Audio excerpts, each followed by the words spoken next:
그의 태도를 보니 홈즈가 말하는 것보다는 훨씬 만족하고 있음을 알았다. 눈은 빛나고 누르스름한 뺨에는 핏기까지 떠오르고 있었다. 아래층으로 달려 내려가더니 이윽고 현관문이 힘차게 닫히는 소리가 들렸다. 다시금 그의 장기인 수사에 나선 것이다. 나는 자정이 넘도록 기다렸으나 홈즈가 돌아오는 기색이 없었으므로 먼저 잠자리에 들었다. 수사에 열중하면 며칠이고 계속해서 집을 비우는 것은 예사실이었기 때문에 늦게 돌아오는 것쯤에는 놀라지도 않았다. 아침 식사를 하러 식당에 내려가 보았더니 홈즈가 어느 사이에 돌아왔는지 한 손에 커피잔을 들고 한 손에는 신문을 들고서 활기찬 모습으로 앉아 있었다. 미안하지만 먼저 식사하고 있었네, 와트슨. 홀더 씨가 아침 일찍 오기로 되어 있어서. 벌써 9시가 지났군. 슬슬 나타날 때가 되었네. 때마침 종이 울리는군. 생각한 대로 홀더 씨였다. 놀랍게도 그는 사람이 완전히 달라진 것처럼 보였다. 통통하던 얼굴은 홀쭉해지고 머리카락도 내 생각 탓인지는 몰라도 조금 더 하얘진 것 같았다. 어제 아침에 미친 듯이 말하던 것과는 반대로 지쳐서 축 늘어진 모습으로 돌아왔는데 한결 더 딱하게 느껴졌다. 홀더 씨는 내가 권한 팔걸이 의자에 털썩 주저앉으며 말했다. 무슨 운명으로 이런 끔찍한 일을 당할까요? 이틀 전까지는 이 세상에 아무런 근심 걱정도 없었고 행복하고 평화로운 생활을 하고 있었습니다. 그게 지금은 늙은 몸으로 수치를 안고서 홀로 살게 되었습니다. 슬픈 일은 한꺼번에 닥치는 모양입니다. 조카딸 메어리까지 나를 버리고 떠나버렸습니다. 떠나다니요? 그렇게 되었습니다. 오늘 아침에 메어리의 방에 가보았더니 침대에는 잠을 잔 흔적도 없고 방은 텅 비어 있으며 홀의 테이블 위에 내 앞으로 된 편지가 있었습니다. 어젯밤 나는 화가 나서가 아니라 너무도 슬픈 나머지 메어리에게 만일에 내가 내 아들과 결혼해 주었더라면 이런 일은 벌어지지 않았을 거야 하고 넋두리를 했습니다. 그게 경솔한 짓이었지요. 편지에도 그 말에 대해 언급이 되어 있더군요. 읽어보시지요. 사랑하는 숙부님. 저 때문에 걱정을 끼쳐서 죄송합니다. 제가 좀 더 신중하게 행동했더라면 이런 끔찍한 불행은 절대로 일어나지 않았을 겁니다. 그렇게 생각하니 숙부님의 곁에서 다시는 행복해질 수 없고 영원히 숙부님 곁을 떠나야만 할 것 같습니다. 저의 장래에 대해서는 염려하지 말아주세요. 준비는 되어 있으니까요. 부디 저를 찾지 말아주세요. 부질없는 짓일 뿐더러 저를 위하는 일도 아니기 때문입니다. 살아있든 죽든 저는 언제까지나 숙부님을 사랑하고 있습니다. 메어리 올림. 어쩔 작정으로 이런 편지를 썼을까요? 홈즈 씨 그 애가 자살이라도 할 셈일까요? 아니 그런 일은 없습니다. 아마 이것이 가장 좋은 해결책인 것 같습니다. 홀더 씨 당신의 불운도 이제 결말에 가까워지는 것 같습니다. 정말인가요? 홈즈 씨 뭔가 알아내셨군요. 보석은 어디 있습니까? 그 보석 한 개에 1,000파운드라면 너무 비싼가요?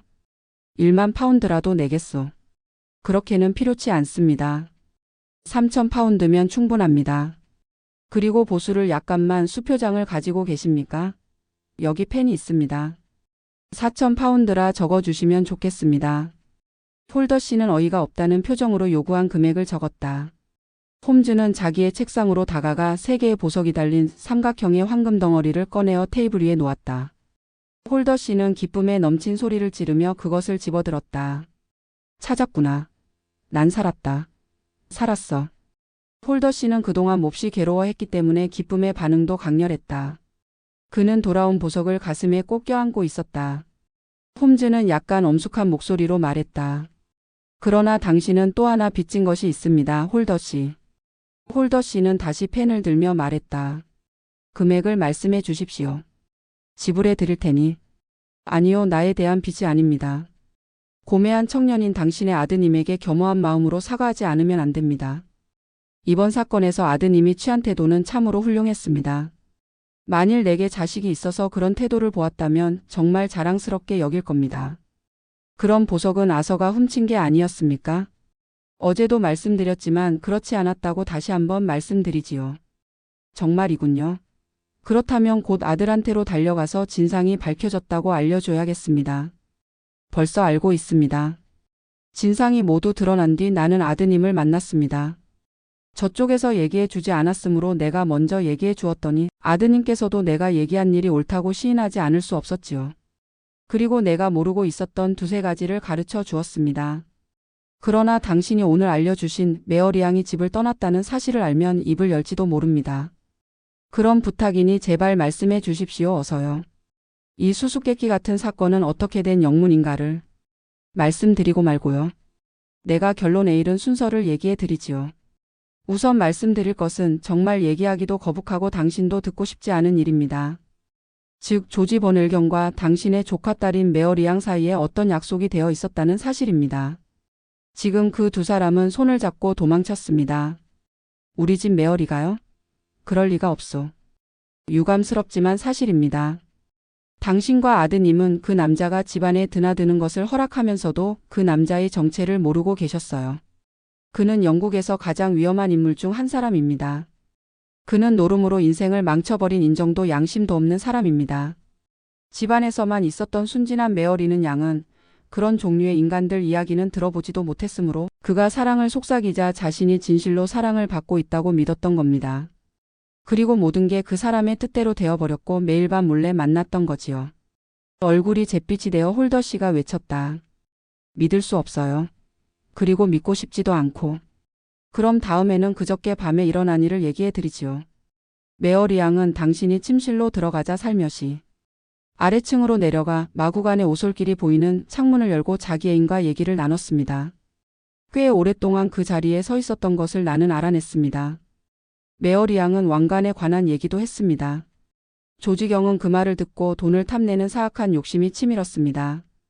그래서 메어리 양을 설득하여 자기 뜻대로 움직인 겁니다.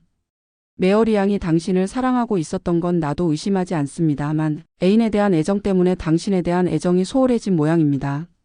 메어리 양이 애인의 지시를 받고 있던 바로 그때 당신이 아래로 내려오는 것을 보고는 급히 창문을 닫고서 하녀가 의족을 단 남자와 몰래 만나고 있다고 말했지요.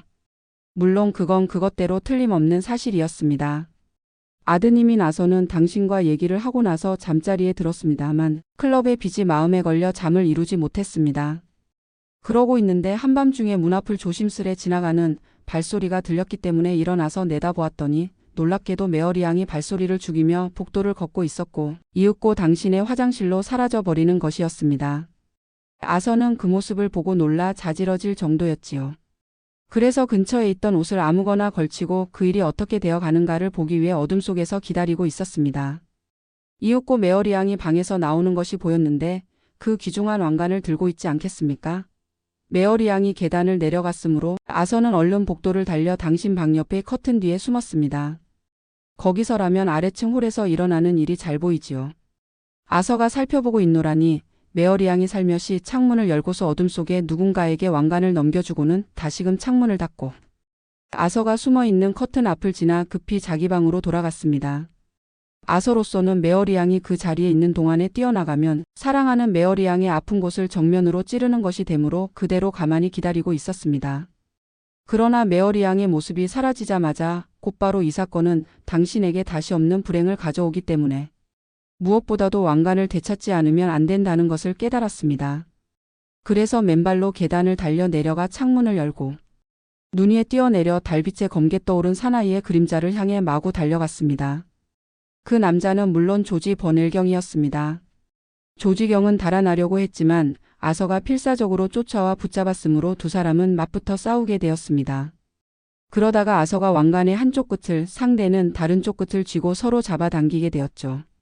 그러는 동안에 아서는 아서 조지경을 때려 눕히고 그의 눈 위에 상처를 입혔습니다. 그때 무슨 소리가 나면서 왕관이 아서의 손에 들어오게 되자 아서는 황급히 집으로 돌아와 창문을 닫고 당신의 화장실로 들어갔습니다. 그리고는 왕관이 비뚤어진 것을 보고 똑바로 해놓으려는 순간 갑자기 당신이 나타났던 겁니다. 홀더 씨는 숨을 헐떡이며 말했다.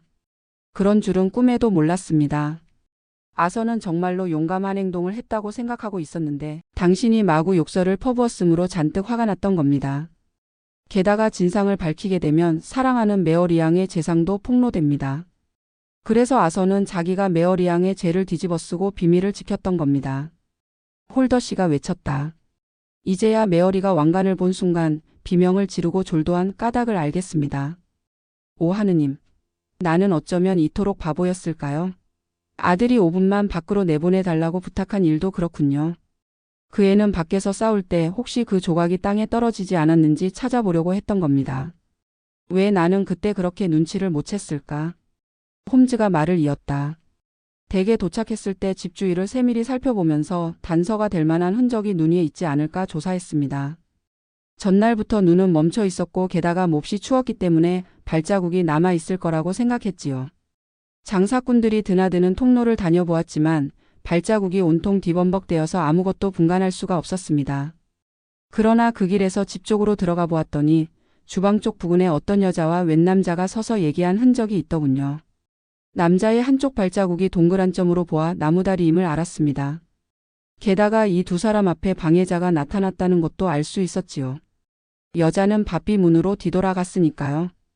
그건 여자의 발끝 쪽은 길게 뒤꿈치는 10개 자국이나 있었기 때문입니다. 나무다리를 단 남자가 한참 기다리다가 떠났다는 것도 짐작이 갔습니다. 그때 나는 당신이 말씀하신 하녀와 그 애인이라고 생각했는데 나중에 조사해 보았더니 정말로 그랬습니다. 그리고 둘은 돌아다니면서 발견한 것은 그 부근에 온통 어지럽게 나 있는 발자국뿐이어서 그건 경찰이 것이라고 생각했습니다. 그런데 마구간에 오솔길로 들어서자 바로 내 앞의 눈 위에는 길고도 복잡한 사연을 나타내는 발자국이 남아 있었습니다. 구두를 신은 남자의 발자국이 왔다가 되돌아가고 그리고 맨발을 한 남자의 발자국이 역시 갔다가 되돌아온 것이었습니다. 그래서 당신의 얘기가 생각나서 맨발 자국은 아드님의 것이라고 확신했습니다. 구두 자국은 흔적이 뚜렷했지만 맨발 자국은 급히 달려간 것이었고 또 그것이 이따금 구두 자국 위를 덮고 있는 것으로 보아 분명히 구두를 신은 남자아이들을 쫓은 것이었습니다. 그 발자국을 더듬어 가니 현관홀의 창문으로 이어져 있었는데 거기서 구두를 신은 남자는 기다리고 있는 동안 주위에 있는 눈을 밟아 뭉갰더군요. 그래서 다시금 반대 방향으로 더듬어 가며 마구간의 오솔길을 100m가량 가보았습니다. 거기서 구두의 남자는 뒤돌아선 모양이고 또 격투라도 벌어졌는지 눈이 짓밟혀 있었고 게다가 핏방울까지 떨어져 있는 것을 보고서 내 짐작이 틀림없다는 것을 알았습니다. 구두를 신은 남자는 오솔길 끝에 한 길로 달아난 모양인데 거기에도 핏방울이 떨어져 있어서 상처를 입은 사람은 구두를 신은 남자라는 것을 알았습니다. 뒤를 따라 한 길 쪽으로 가보았는데 보도의 눈은 말끔히 치워버렸기 때문에 거기서 실마리는 끊어지고 말았습니다. 그러나 집 안으로 들어가 홀의 창틀이나 문턱을 확대경으로 검사해 보았더니 누군가가 그곳으로 뛰어넘어간 것을 금방 알게 되었습니다. 한 남자가 창밖에서 기다리고 있었다. 누군가가 왕관을 그 남자에게 넘겨준다. 그 현장을 아서가 보았다. 그리고는 도둑을 쫓아가 맞붙어 싸운다. 둘이서 왕관을 잡아당기다가 두 사람의 힘이 합쳐져서 한 사람의 힘으로는 도저히 가할 수 없는 손상을 왕관에 입히게 된다. 아서는 왕관을 가지고 돌아왔지만 상대방의 손에는 떨어진 조각이 남아 있었다. 거기까지는 확실했습니다. 그런데 문제는 그 구두를 신은 남자는 누구며 그 남자에게 왕관을 건네준 것은 또 누구인가 하는 것이었습니다. 나는 그전부터 범죄의 수사에 대해 하나의 공식이 있는데 그것은 있을 수 없는 일을 제외하면 나머지는 아무리 믿을 수 없는 일이라 할지라도 그것이 바로 진실이라는 겁니다. 그런데 당신이 왕관을 꺼낼 까닭이 없으니 남은 것은 조카딸과 하녀들 뿐입니다.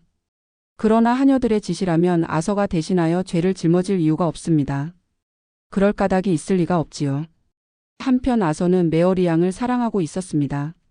따라서 메어리 양의 비밀을 지켜준 것이라면 훌륭히 이론이 성립됩니다. 게다가 그 비밀에 불명예가 따른다면 더욱 그렇겠지요. 메어리 양이 그 창문 옆에 있었던 것을 당신이 보았다는 일과 또 왕관을 보고서 졸도했다는 점으로 미루어 내 추측은 확신으로 굳었습니다. 그렇다면 메어리 양의 공범자는 대체 누구였을까요? 애인이 틀림없습니다. 메어리 양은 당신에게 깊은 애정과 감사의 마음을 가지고 있었는데 그와 같은 마음을 잊고 그런 죄를 저지르는 것은 애인이 아니고는 생각할 수가 없습니다. 당신들은 사교계에 드나들지도 않으며 또 교제 범위도 한정되어 있습니다. 그런데 그 좁은 교제 속에 조지 버늘경이 있었습니다. 이 남자가 여성들 사이에 좋지 않은 평판이 있다는 건 전부터 듣고 있었습니다.